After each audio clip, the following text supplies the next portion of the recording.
Greetings, everyone, and I guess people that are watching this. This is actually the third video in the my POV on autism and whatnot, and you're thinking, oh boy, here we go again. Actually, excuse me. Actually, I want to in this video kind of express the viewpoint, or rather express myself in a way.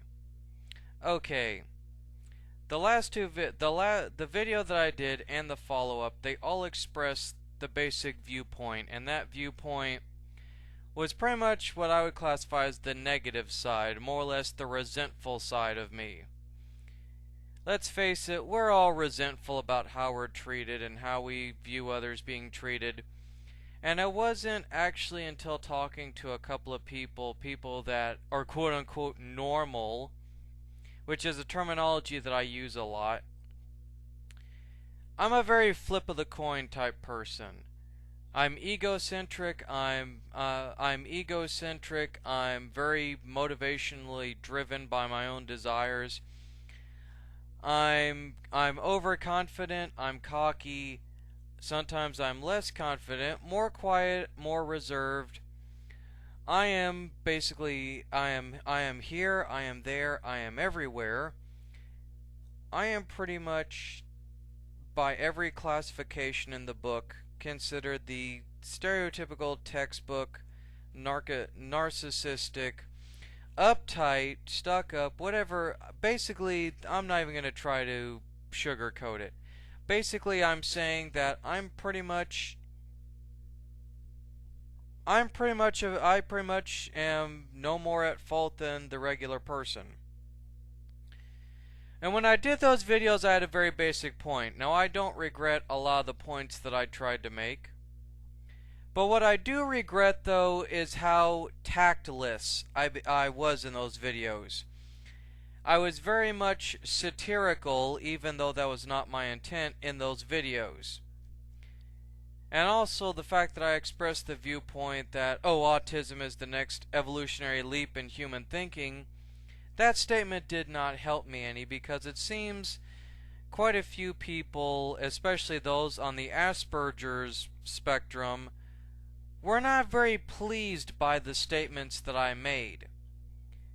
And so I figured in this video that I would express pretty much the positive side of myself, if you will, because I've gotten the negative stuff out of the way. Now let me talk about the positive parts of it. And also, because I'm part of this Adults with Asperger's group on Facebook, I've been seeing a lot of messages from other people that are Aspies, and especially after rationalizing for a few days just a lot of the stuff that I've been saying, a lot of the stuff that I've been doing, and also me being busy, I've started to kind of had a little bit of time to think to myself on, just what is it in that I said in these videos, in those two videos, that really kind of bugged people. And when I thought about it, it came very clearly, especially in talking with my own mother and with a lot of my close friends, i.e. F.W. Waller and Ziploc Gorey and many others, that I came to realize that, my way of thinking is not like anybody else's. And I don't mean in the, oh, well, I'm autistic and my brain is a lot more different than people. No, I mean literally my way of thinking is very much more different than anybody else's. And I've come to gradually admit that my viewpoints are very, as a lot of people say, and I'm starting to kind of believe it a little bit, is satirical.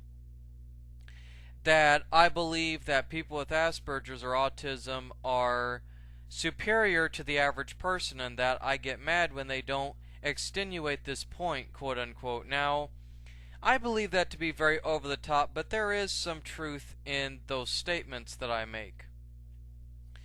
But the difference is that I don't fully believe that the statements that I make are for the sole purpose of hurting anyone's feelings, belittling people that aren't autistic or have Asperger's, or although I will admit I did belittle people with Asperger's that try to hide it.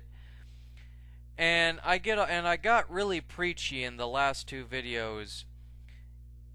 And it was, and in talking with my mother, the thought that she basically gave me, and I still keep thinking about it, is, well, you may be open about it, but what about other people and the circumstances that they're in?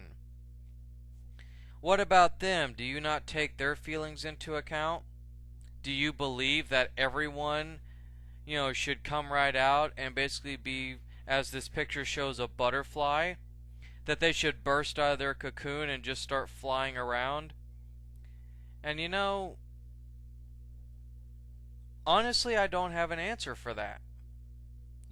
I'm not gonna lie.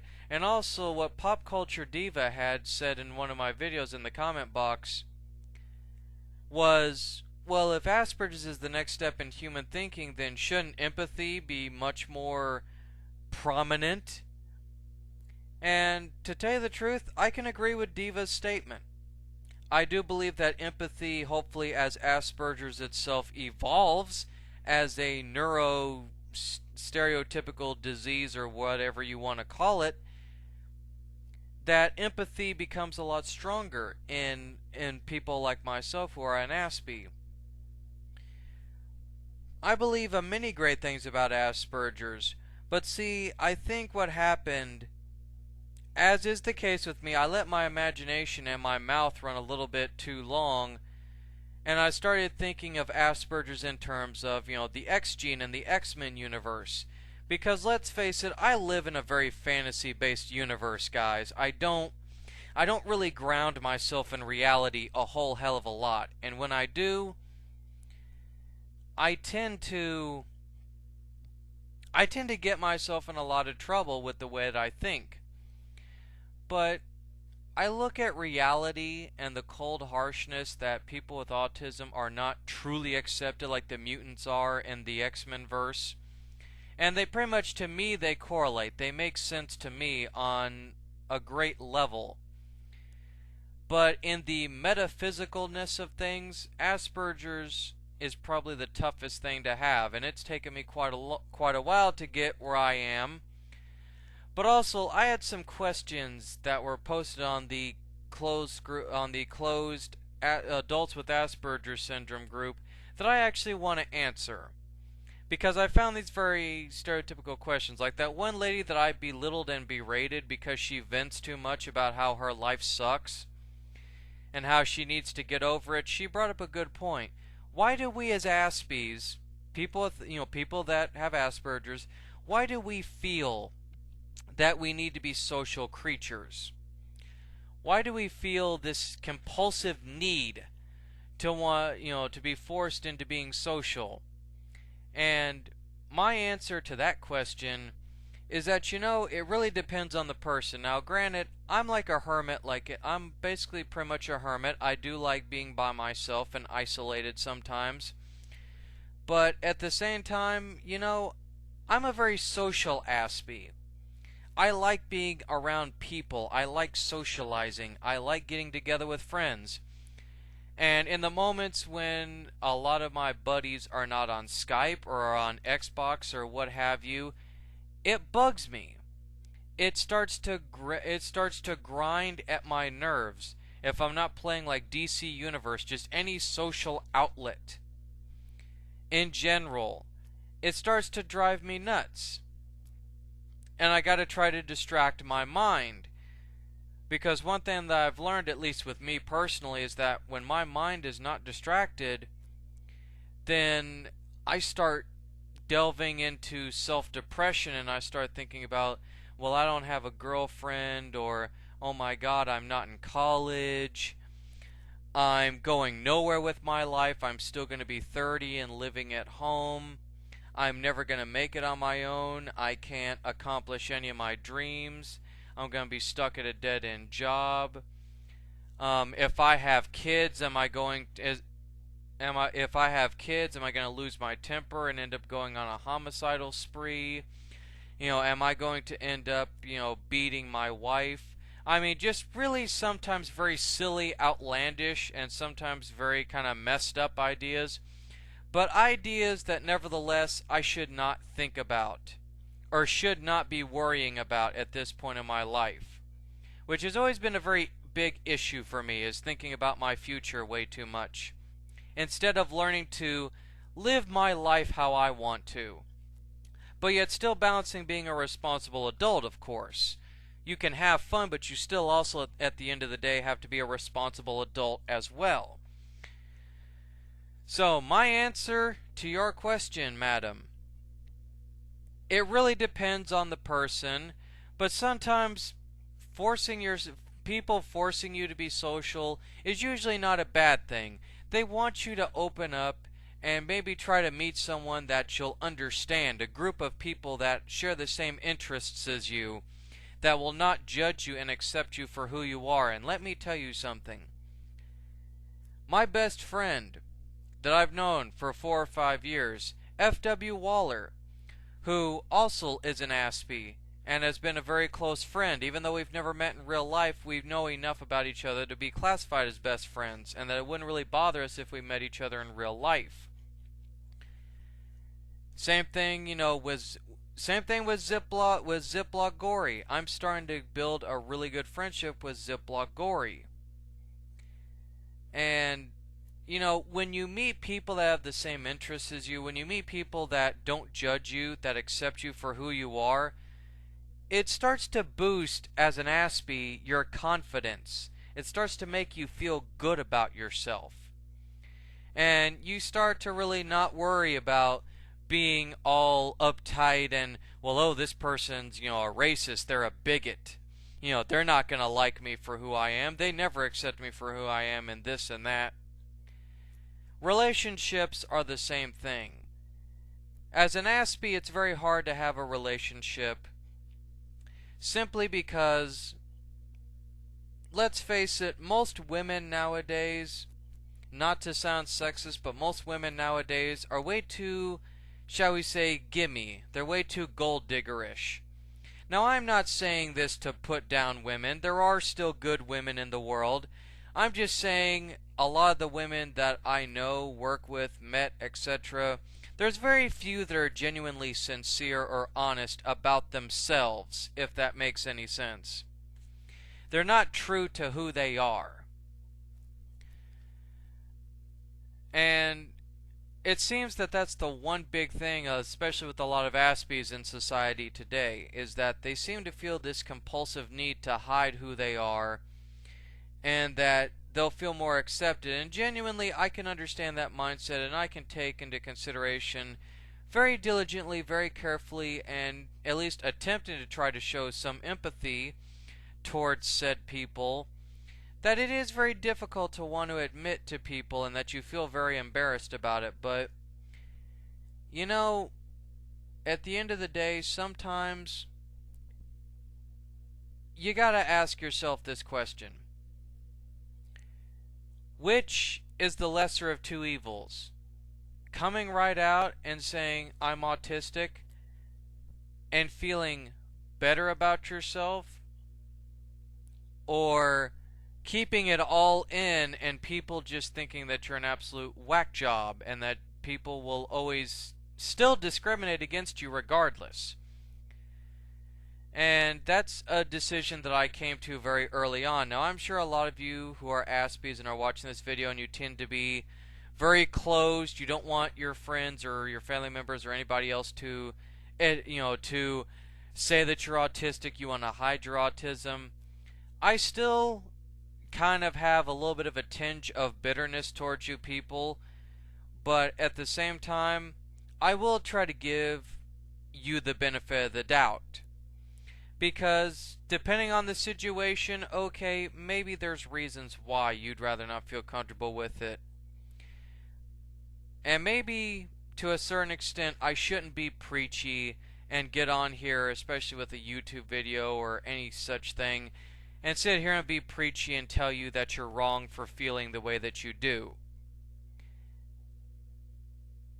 And one great problem that I actually do have, and it's one that I'm doing right here, which is I don't like apologizing. This is about as close to an apology as you're really going to honestly get from me.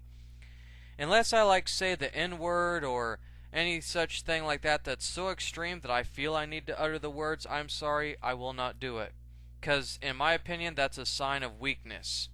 Now that's not autism wise, that's just me personally. But at the same time, well, actually no, that's I guess the best way to summarize it. That's me personally. But I will try to keep an open mind, despite the fact that I really don't want to, that I find it very senseless, but I will try to keep an open mind. Now, moving on to actually some very positive things. This was actually something that I found in my email this morning, and all around the world, very globally. These are a couple of questions that I actually had found in my inbox. And these were questions that somebody else on the Adults with Asperger's group had typed. A lot of questions about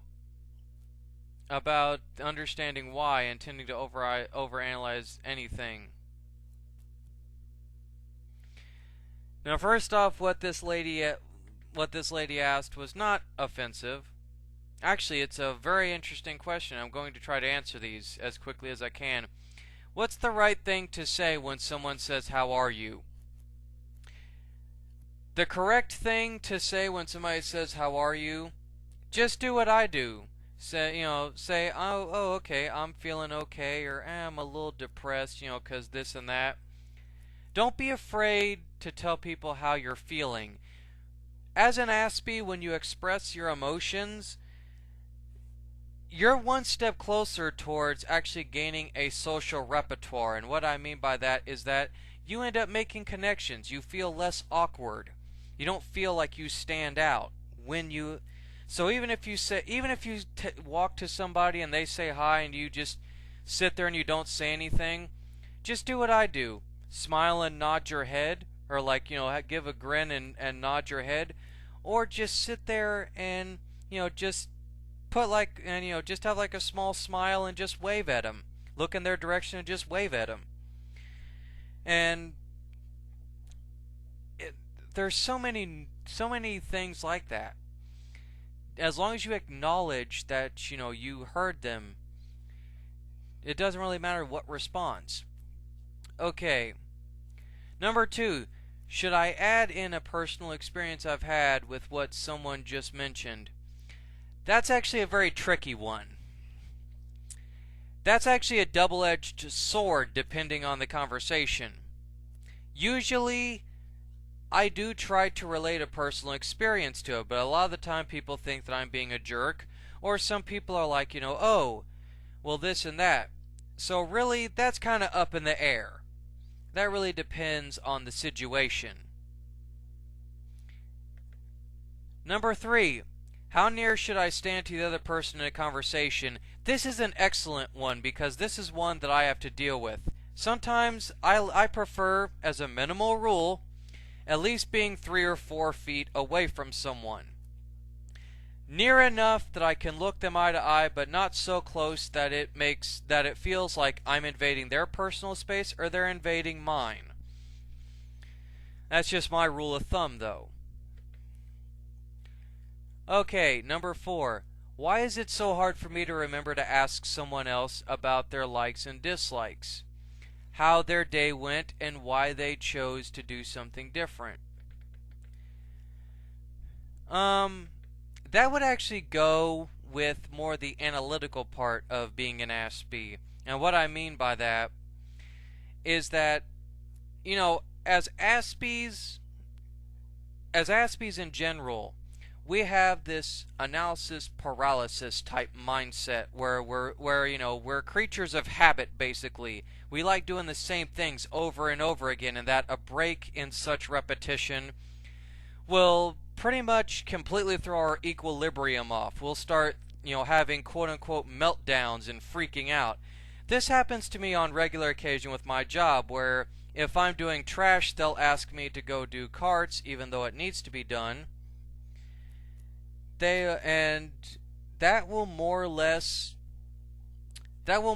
make me angry, because I'm breaking repetition and I don't want to break repetition.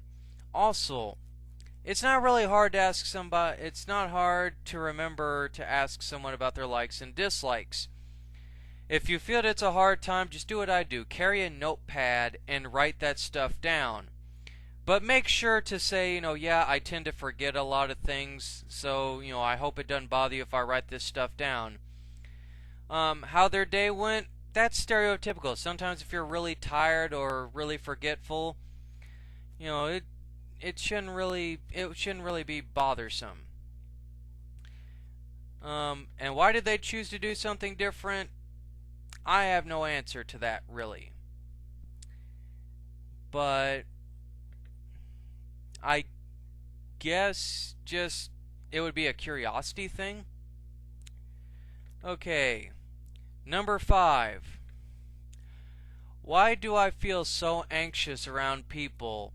Worry about what I may say or do will offend them, even if I have known them my entire life.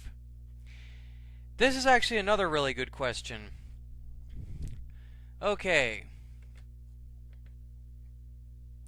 Why do you feel anxious around people? That is actually something that I have as well. That is actually social anxiety, which is something that I do tend to have, when I'm in really, really obscenely large groups of people or in an area where there's like a ton of people, I do start to feel very wormy and uncomfortable and kind of out of my element and almost like a sensory overload.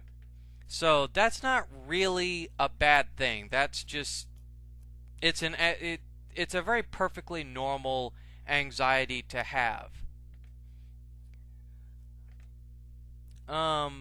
Worry about what I may say or do will offend them. I do this all the time. And granted, it's gonna happen. You're gonna offend someone. That's inevitable. So that's also a very quote-unquote normal thing to expect.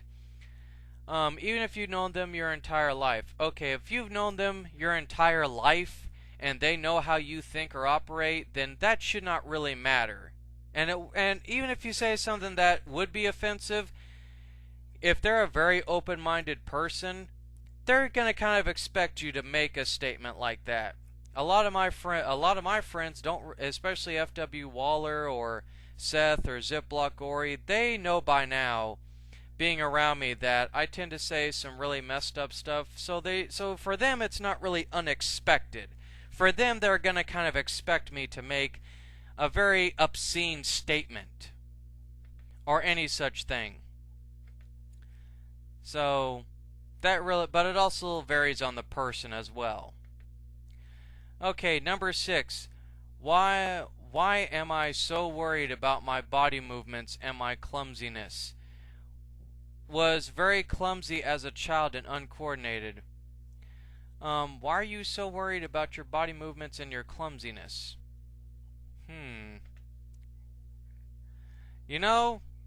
I honestly can't answer that one.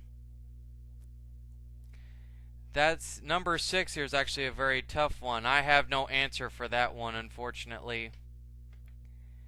I guess the best way to describe it is that we all worry that we're going to send the wrong signals with our body language. Like, we could be in a really good mood, but people will think that we're a little antsy and frisky, shall we say.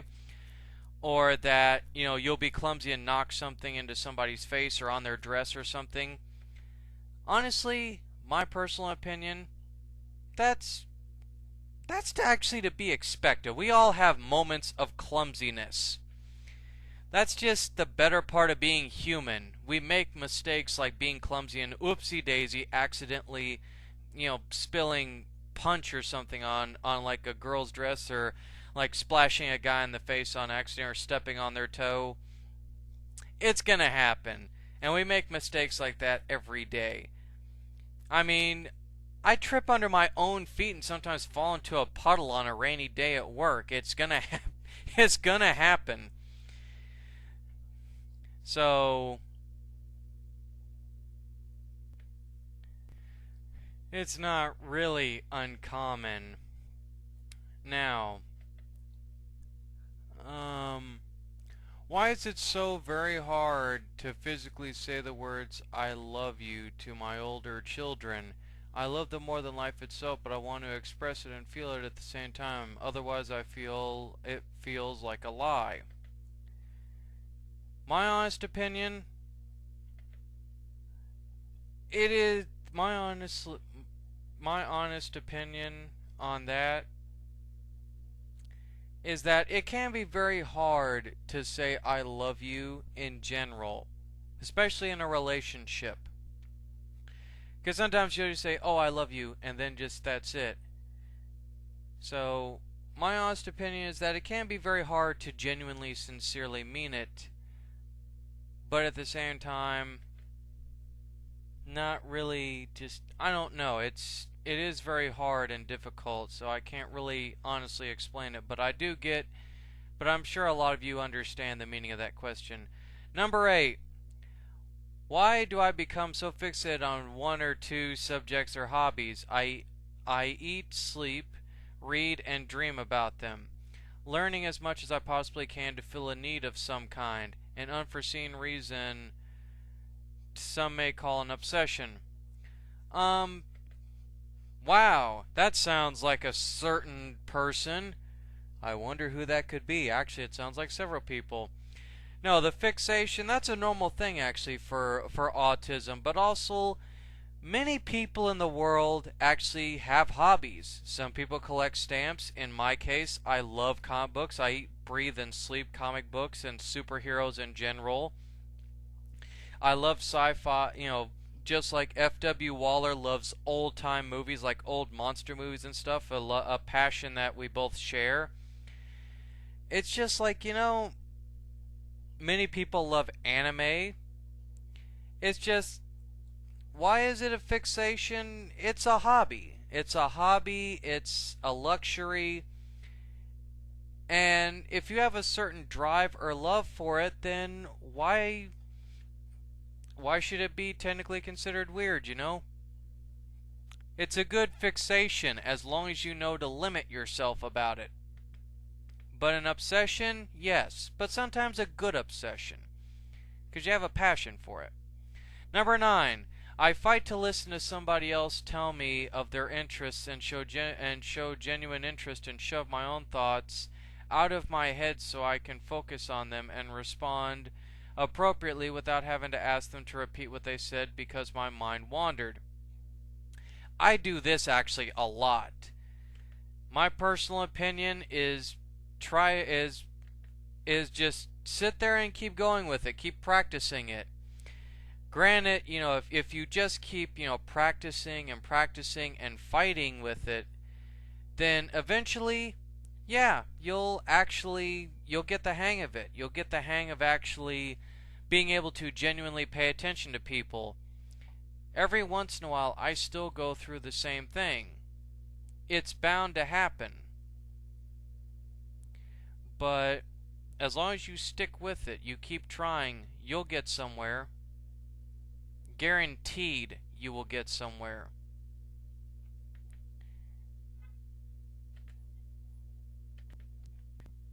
Alright. Number 10. I fight to keep on the same subject before changing it, and fight to know when the correct time will be to change it. Once again, same as number 9.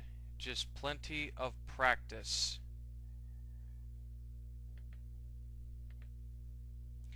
Number 11. Anxieties when traveling. No matter how well I prepare, I always have a huge lump in my throat and near panic attacks when I travel. It takes a while to feel settled in to have those feelings lifted, 1 to 3 days. As much as I enjoy the time we have when we arrive, I still dread the travel and panic downtime it takes to get there. My opinion on that's actually everybody gets that way actually. surprisingly, everybody feels nervous and anxious and uneasy when they travel. So that's really nothing new. Number 12, eye contact. I've fought to keep eye contact with strangers while talking to them. I don't always win, but I try. Eye contact with my family is even harder, and my older children it's near impossible. Why is it such a struggle? The reason why I don't make eye contact, and as silly as it sounds, is because always as a kid I thought that if I stared somebody in the eyes that I was going to instantly spontaneously combust, or that if I made eye contact that they were going to shoot lasers at me or something. This was always kind of a bit of a phobia, I guess you could say, as a child, and so it does make eye contact a little bit difficult. Also, especially when it comes to the ladies, I do tend to shy away, because I feel that if I stare a woman in the eyes, especially if it's a really attractive one, I tend to become very flustered and I lose my thoughts, which is a very normal reaction for a guy my age, but we'll get to that at a later time. But why is eye contact so hard? I guess I'll just leave it with that. It's a very normal reaction for an Aspie. That it's just something that you really, really got to intensely focus and practice on. But it gets better. Trust me, it does. It is impossible, but you can get there. You can make it if you try. You can do anything if you try. And the last question, how do I get my point across without feeling like I'm giving away too much information? Ooh, there's a nice little trinket. You know, just like with the two videos that I did before, it's very hard to be tactful and blunt without being hurtful. And sometimes, even if you allude at it, you're probably going to come across as snarky. So there's really no one way to really kind of get your point across without feeling like you're being snobby or facetious or anything else like that. Sometimes you just gotta come right out and be bluntly honest and say, hey, look, this is how I feel.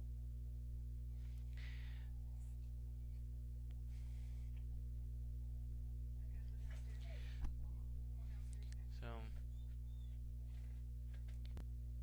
sorry for the lapse in audio there. But yeah, sometimes you just gotta be blunt and honest and say, hey, this is how I feel, this is what I like, this is what I don't like. Unfortunately, you're gonna get in social conflicts like that all the time. So there's really no one way, more often than not, in trying to get your point across. If you can get it across politely, then awesome. But sometimes it just doesn't work out like that. But I'm sure for a couple of minutes you guys have seen this. This is basically a picture book that I had managed to find. And what this picture book basically entails, and this proves basically a point that I've been trying to, of course, make for several times. Several times. And that is that it should not matter what your race, religion, or credo is. We are all human beings, and we all should respect each other for our flaws, for our differences. And genuinely, in this life, you will have people that will not like you because you're of a certain religion, because you are a certain color, because you are deemed unnormal. I'd like to think that everyone, disability or not, is all part of the same melting pot. Now granted, like many people, I am a lone wolf. I prefer being a loner, but I've learned in recent years to rely on friends. Because you know what? Having friends does not make you an incapable person, but rather having friends makes you a better person. And that is my simple message.